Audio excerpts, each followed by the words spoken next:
It had been a long week on the road. The kind of week where airports blur into hotel lobbies, and you forget what a proper meal tastes like. By the time I turned my car onto the familiar curve of our street, I could feel exhaustion settling deep into my bones. But beneath that fatigue, there was a quiet anticipation. Home. My sanctuary. And, of course, Emma. My wife of 12 years.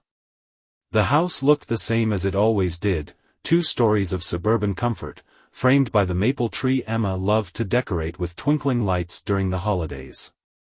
I pulled into the driveway, noting the faint flicker of light behind the living room curtains. She must have left the TV on again. Emma always did that when she fell asleep on the couch. I killed the engine, grabbed my suitcase, and headed for the front door. The key turned smoothly in the lock, and I stepped into the familiar embrace of our home. The scent of lavender lingered in the air, her favorite candle, but there was something else, too. A strange undercurrent. Like an electric charge. I shook it off, chalking it up to my overactive imagination. Emma? I called out, dropping my suitcase by the door. My voice echoed slightly in the quiet. I'm home. No response. The living room was empty, though the TV murmured softly in the background. A sitcom rerun, the kind Emma liked to have on as background noise. I turned it off and headed for the kitchen, expecting to find her there. But the kitchen was dark, save for the glow of the refrigerator light spilling out onto the tile floor. A half-empty wine glass sat on the counter next to a bottle of Merlot. Strange. Emma wasn't much of a drinker when she was alone. Emma? I tried again, louder this time. The sound of my voice felt oddly intrusive, like I was disturbing something. Then I heard it. A creak. Faint, but unmistakable. It came from upstairs. The air seemed to thicken around me as I climbed the stairs, each step feeling heavier than the last. My mind raced with possibilities. Maybe she'd fallen asleep reading in the bedroom. Maybe she'd forgotten I was coming home tonight. But as I reached the top of the stairs, I noticed something that made my stomach tighten. Our bedroom door was ajar, and there was a flickering light coming from inside. Candlelight. I pushed the door open slowly, my heart hammering in my chest. The scene before me stopped me cold. Emma was there, her back to me, draped in a silk robe I'd given her last Christmas. She wasn't alone. A man stood facing her, shirtless, his hands resting casually on her hips. His head snapped toward me as the door creaked wider, and Emma whirled around, her eyes wide with shock. Daniel, she breathed, as though the very air had been knocked from her lungs. For a moment, the world seemed to tilt off its axis. The floor beneath me felt unsteady, and a ringing filled my ears. I couldn't speak. Couldn't move. The only thing I could do was stare at the betrayal unfolding before me, sharp and vivid as a knife's edge. What the hell is this? I finally managed, my voice low and tight. It didn't sound like me. Emma took a step forward, her hands raised as though to placate me. I can explain, she began, but the man, the stranger in my bedroom, cut her off. Look, man, this isn't what it looks like, he said, his tone more defensive than apologetic. I let out a bitter laugh, the sound foreign even to my own ears. Not what it looks like. I repeated. Then by all means, enlighten me. What exactly am I looking at here? Neither of them answered. Emma's face crumpled, tears spilling down her cheeks, while the man had the decency to look away, his jaw clenched. The sight of their discomfort only fueled the storm brewing inside me. Rage. Hurt. Betrayal. It was a toxic cocktail, burning its way through me and leaving devastation in its wake. I turned on my heel and left the room, ignoring Emma's desperate pleas for me to stop. Daniel, please. Let me explain, she cried, her voice breaking. But I couldn't bear to hear it. Not then. Back downstairs, I grabbed my keys and stormed out the door, my suitcase still sitting where I'd left it. The night air hit me like a slap, cool and bracing against my overheated skin. I climbed into my car and drove. No destination in mind, just a need to escape. To put distance between myself and the shattered remains of my life. Hours later, I found myself parked at a quiet overlook, the city lights twinkling below like distant stars. The initial shock had worn off, leaving a hollow ache in its place. My mind churned with questions, each one more painful than the last. How long had this been going on? Who was that man? And why, had she done this to us? 12 years. 12 years of love, laughter, and building a life together. And now, it felt like none of it had mattered. Like I'd been living a lie. As the first light of dawn crept over the horizon, I made a decision. I wasn't going to let this break me. Emma had made her choice, but now it was my turn. I would confront her, get the answers I deserved, and decide where to go from here. If she thought I was going to roll over and let her betrayal define me, she was sorely mistaken. I started the car and headed back toward the house, ready to face whatever came next. As I turned off the ignition, I sat in the car for a moment, letting the engine tick in the silence. The driveway was dark, save for the faint glow of the porch light. Home. I had always found comfort in that word, in this place. But tonight, it felt alien. The chill in the evening air seemed to seep into my bones as I finally stepped out, pulling my suitcase behind me. Inside, the house was eerily quiet. No welcome home hug from Emma. No soft music playing in the background. Just stillness. I pushed open the door to our bedroom, and there she was, sitting on the edge of the bed, her face a mask of nonchalance. She didn't even look surprised to see me. "Hey," she said, her tone flat. "Hey." I echoed, my voice carrying an edge I didn't bother to hide. "That's it?" "No, how was your trip?" Or, "I missed you." She shrugged, her fingers tracing absent patterns on the bedspread. "I didn't expect you back until tomorrow." My stomach tightened.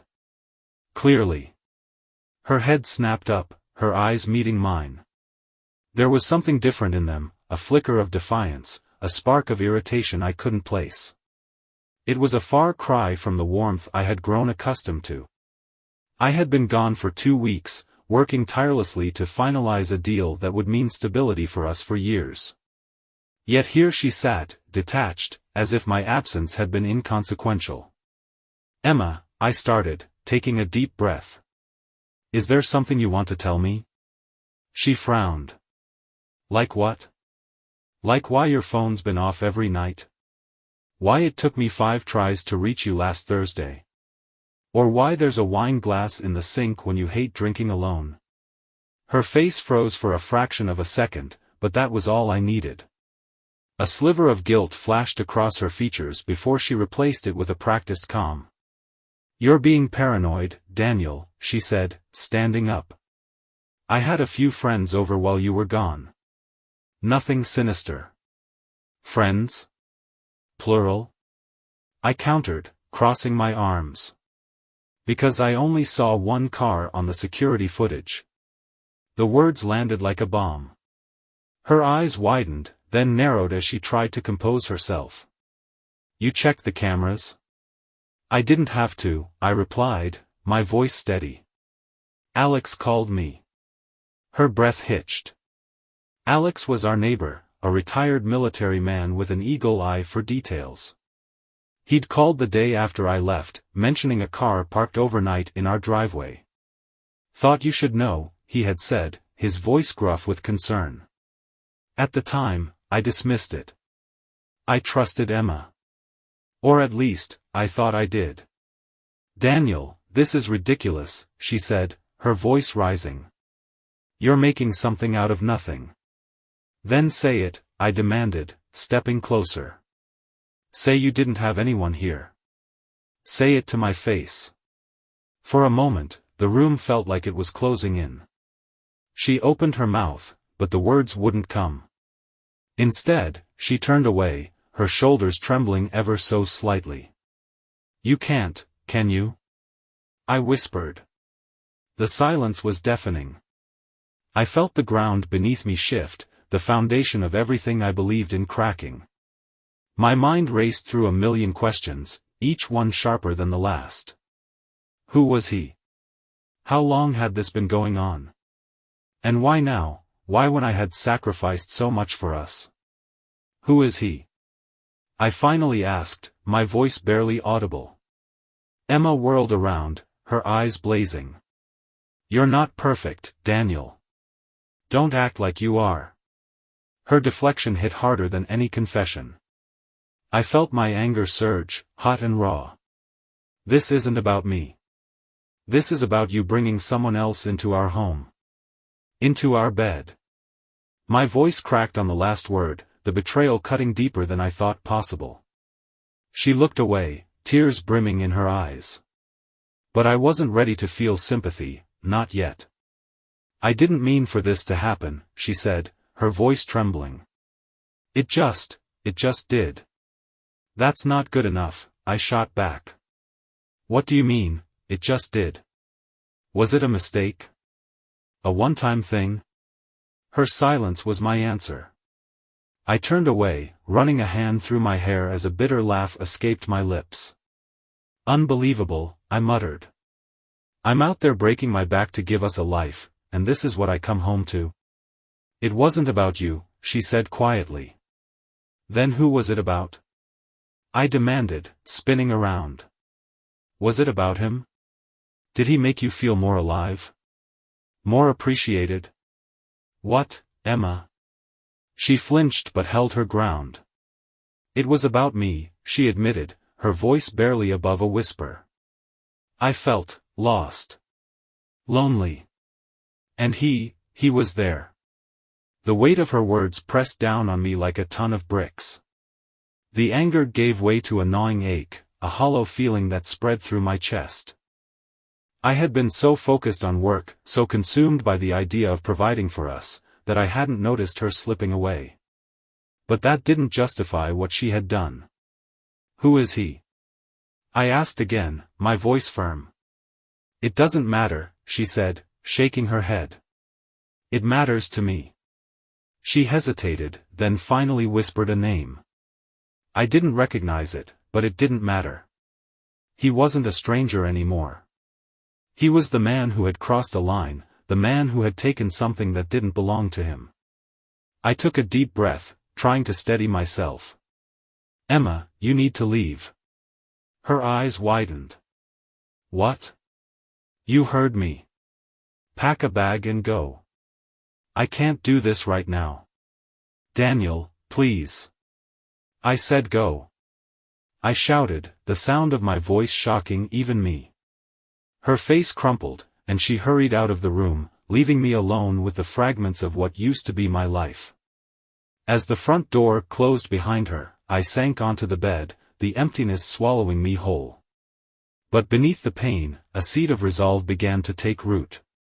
This wasn't over, not by a long shot. I barely slept that night. The house felt cavernous without her presence, every creak and groan of the floorboards echoing like a taunt. My mind churned with questions, each one more maddening than the last.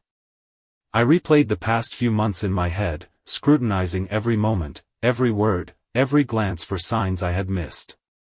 There were plenty, I realized now, late nights with vague explanations, sudden changes in mood, the way she avoided my gaze when I asked about her day.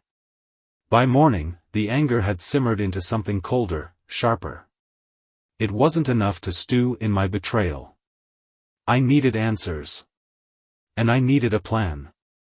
I called Alex first. He was the closest thing I had to a reliable ally right now. As soon as he answered, I got straight to the point. "That car you mentioned last week, do you remember what it looked like?" There was a pause on the line. "Yeah, I remember. Black Audi, newer model." "Why? License plate?" Didn't catch it, he admitted, sounding regretful.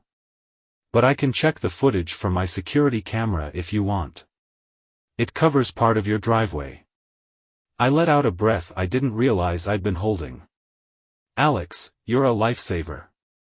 By noon, I had the footage. Sure enough, the black Audi appeared on my driveway, its sleek frame glinting under the streetlights.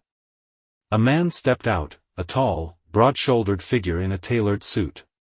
His face wasn't visible, but the confident stride and expensive car spoke volumes.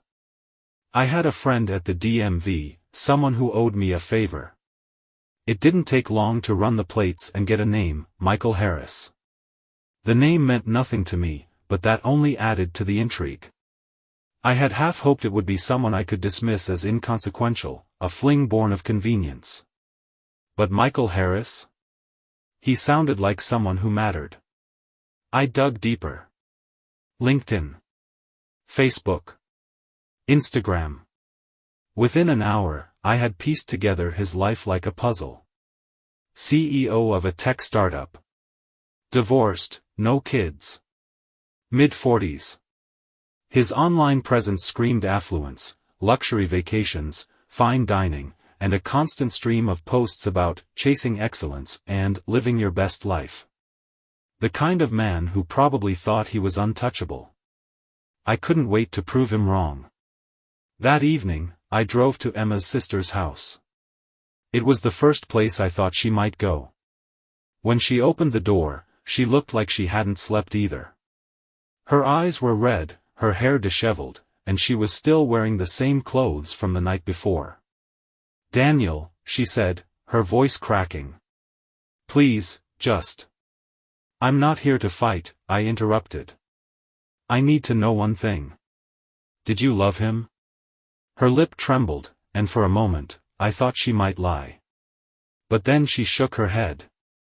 "No," she whispered. "It wasn't like that." "Then what was it?" I pressed. "What did he give you that I couldn't?" Her silence stretched between us like a chasm. "Finally," she said, "he made me feel seen. Like I mattered." The words stung, but they also clarified something for me. Emma's betrayal wasn't just about Michael Harris. It was about us, about the cracks in our marriage that neither of us had addressed. I nodded, stepping back. "I just needed to hear it from you. Daniel." "Take care, Emma." The next phase of my plan was more calculated. I didn't want revenge for revenge's sake, I wanted him to feel the weight of what he'd done. I showed up at Michael Harris's office unannounced. His receptionist gave me a wary look, but I didn't give her time to react. I pushed past her and strode into his corner office, slamming the door shut behind me. Michael looked up from his desk, startled. He was even more polished in person, trim beard, tailored suit, the kind of presence that commanded a room. "Can I help you?" he asked, his voice calm but guarded. "You already have," I said, my tone icy. "You helped yourself to my wife." To his credit, he didn't try to deny it. Instead, he leaned back in his chair, his expression unreadable. "I assume you're Daniel." "You're damn right I am." He sighed, running a hand through his hair. "Look, I'm sorry. I didn't know she was married." "Save it," I snapped. "You knew exactly what you were doing. But here's the thing, you didn't just screw up my life. You screwed up yours." He frowned, leaning forward. "What are you talking about?" I reached into my pocket and pulled out a folder. Inside were copies of emails, text messages, and photos, everything I had gathered over the past 24 hours. A little digging had revealed that Michael wasn't just a philanderer, he was also embezzling funds from his company. A whistleblower report waiting to happen. His face paled as he flipped through the pages. "Where did you get this?" he demanded. "Let's just say I'm thorough," I replied. "Here's the deal, you resign by the end of the week. Quietly. You leave town, and you stay the hell away from Emma. Or I send this to the board and the authorities. His jaw clenched, but he didn't argue. He knew he was cornered. "I'll do it," he said finally. "But you need to promise." "I don't owe you anything," I cut him off. "Just remember, you brought this on yourself." When I left his office, the cold December wind hit me like a slap. But for the first time in days, I felt lighter. It wasn't just about revenge, it was about reclaiming control. Michael Harris had underestimated me, and so had Emma. This wasn't the ending I had envisioned for my marriage, but it was the beginning of something else. Something stronger. And I would rise from the ashes, alone, but unbroken. In the days following my confrontation with Michael Harris, a strange calm settled over me. The storm inside me hadn't dissipated completely, but its edges were duller, its winds quieter. Michael had resigned, just as I demanded, his departure leaving ripples in his company that were no longer my concern. The power of that moment, of forcing a man who thought he was untouchable to kneel, had been a balm to my wounded pride. But as the adrenaline ebbed, I found myself staring down the deeper wound, my shattered marriage. Emma hadn't tried to contact me since I'd asked her to leave. I didn't know if she was respecting my boundaries or if she was simply too ashamed to face me. Either way, I wasn't ready to see her yet. But the house felt unbearably empty without her. I walked through its rooms like a ghost, avoiding the bed we had once shared, the couch where we'd laughed together, the kitchen where she'd brewed her tea every morning. On the third night, I finally broke. The quiet was too much, the memories too suffocating. I grabbed my keys and drove, unsure of where I was going until I pulled into the parking lot of a dive bar on the edge of town. It was the kind of place where nobody asked questions, where anonymity was as much a part of the atmosphere as the cigarette smoke and dim lighting. I slid onto a bar stool and ordered whiskey, neat. The bartender gave me a knowing nod as he poured, his expression saying, "You look like you need it." He wasn't wrong. The first sip burned, but it grounded me. As I nursed the drink, I let my mind wander. Was there a path forward for Emma and me? Could we ever recover from this, or had we been broken long before Michael Harris came along? "You look like a man carrying the weight of the world," a voice said beside me. I turned to see a woman, her auburn hair falling in soft waves around her face. She wasn't classically beautiful, but there was something striking about her, a quiet confidence, a kind of warmth that seemed out of place in a bar like this. "Something like that," I admitted, managing a half-smile. "Rough week." She raised her glass in a mock toast. "Here's to surviving it." I clinked my glass against hers. "I'll drink to that." We talked for a while. Her name was Lauren, and she was a teacher, recently divorced. She spoke with a candor that caught me off guard, her honesty disarming. I found myself opening up in ways I hadn't expected, telling her about Emma, about Michael, about the anger and hurt that had consumed me. "Sounds like you've been through hell," she said, her voice soft. "Yeah," I admitted.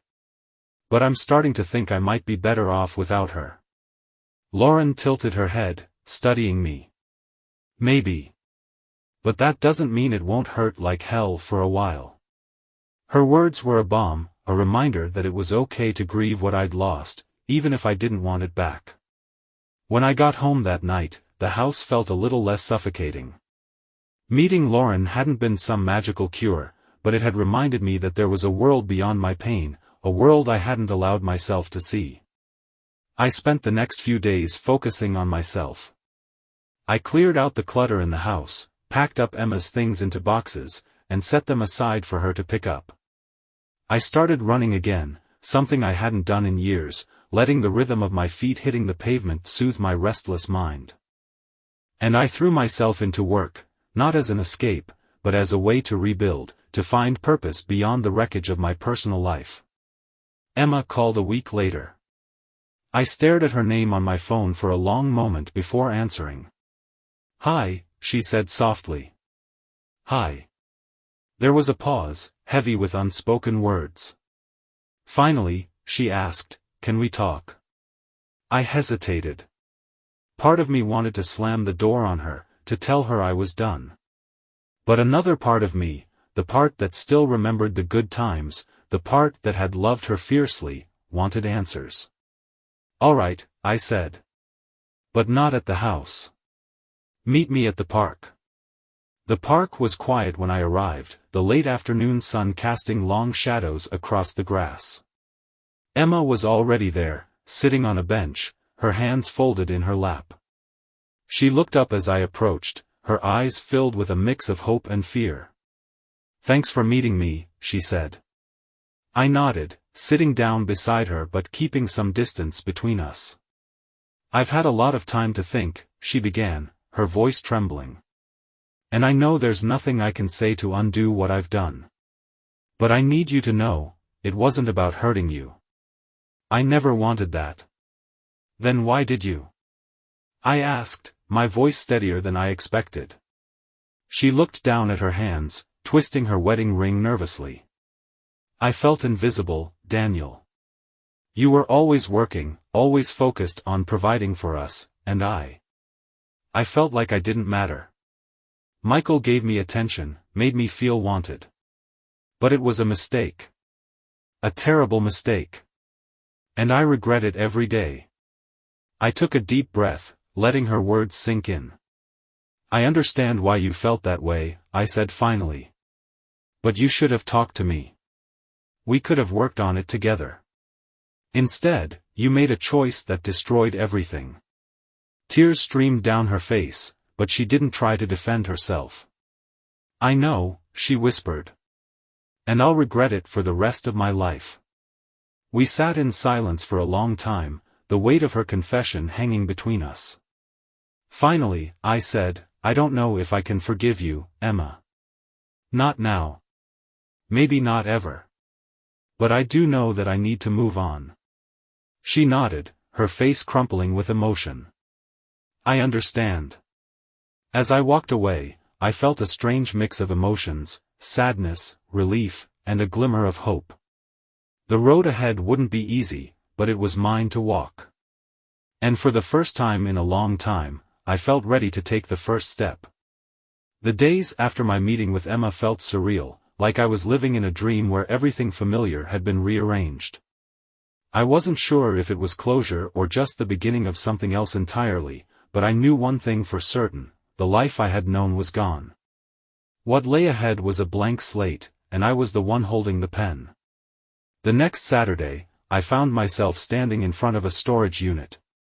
Emma had come by to pick up her things earlier in the week, and while I hadn't stayed to watch, seeing the empty spaces she left behind felt like the final punctuation on our marriage.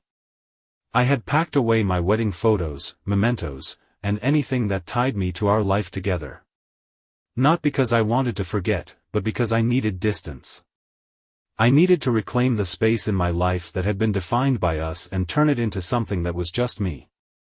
As I locked the storage unit, my phone buzzed in my pocket.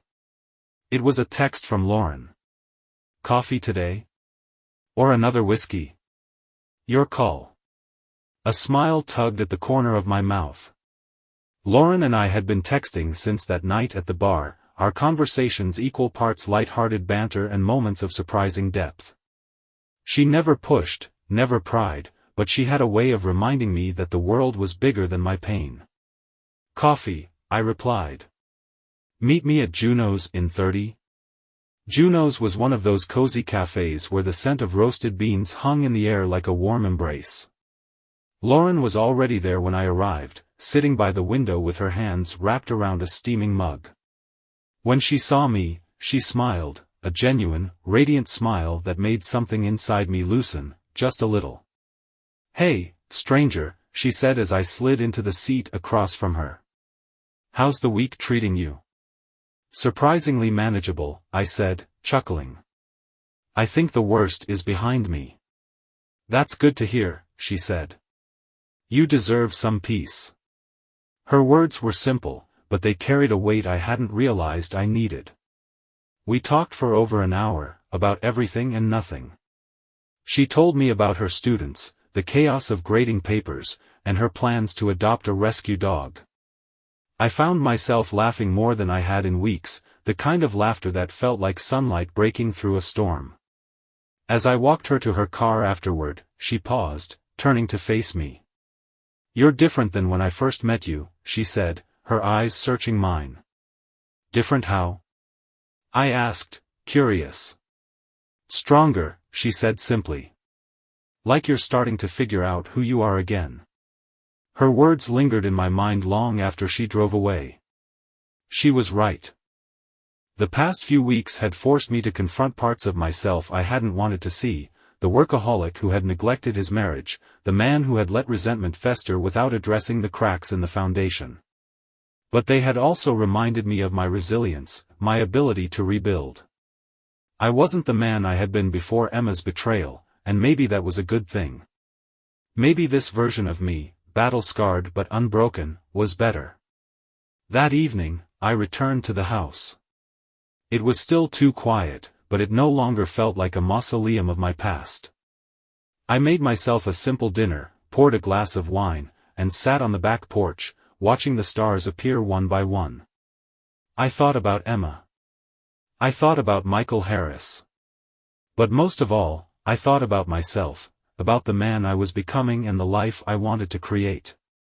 For the first time in a long time, the future didn't feel like something to fear. It felt like something to embrace. As the night deepened, I raised my glass to the stars. "Here's to second chances," I murmured, toasting the universe.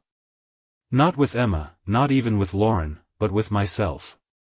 Because the best revenge isn't about hurting those who've wronged you. It's about proving to yourself that you can rise from the ashes, stronger and wiser than before.